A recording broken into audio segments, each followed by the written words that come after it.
nè ta kia nó cho những sinh đồ nó tụi nó chọn đồ tụi họ bên nó nè tụi họ nó lo cho thế chứ mà chưa chả tôi yêu trả thì chọn đồเลยnè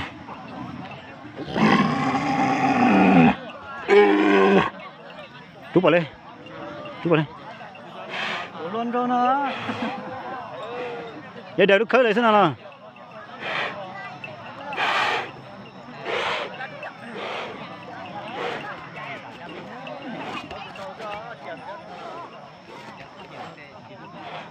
nên nó con chú đấy cho lấy cho ý nữa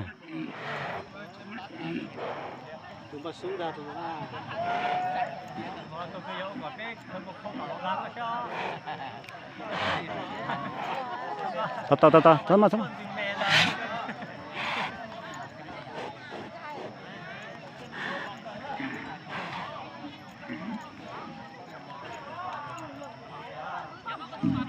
đi vậy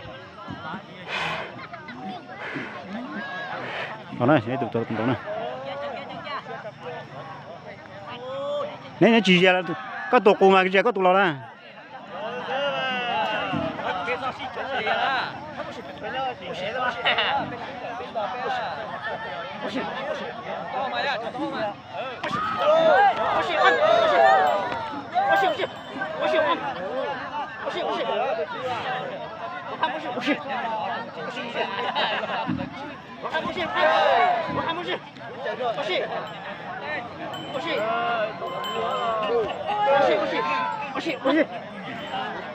rung cây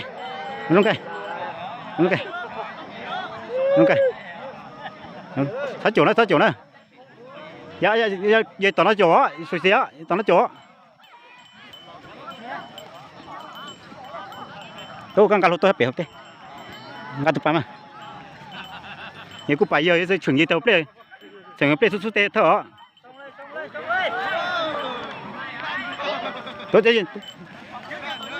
tí nữa cái chỉ xem một son nữa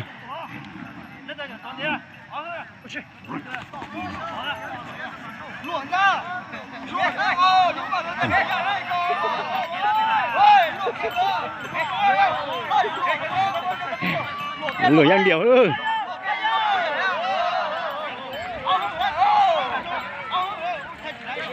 有多人做的，再姑娘在这。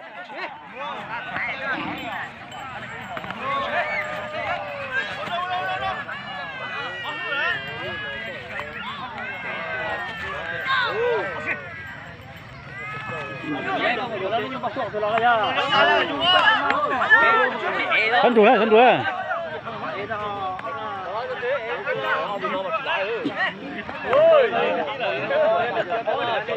Nhiều cái tin nó nằm ở sân trái đó.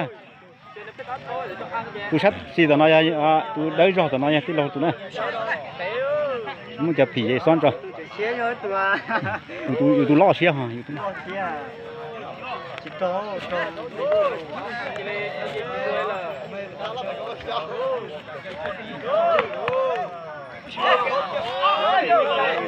Đọc kinh hiền tu.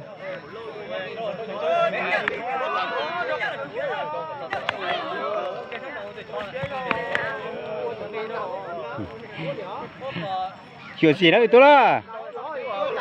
chuyện gì đó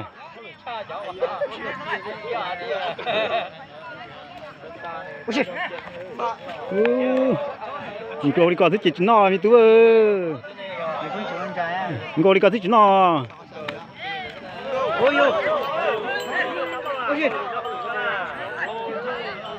chuyện gì vô cái nhắc cái gì ra vô nhắc cái gì ra vô tôi mà khá cả tụi kia tôi để tụi mắt thôi là trên đây đi pan vô đi pan đó đi chạy pa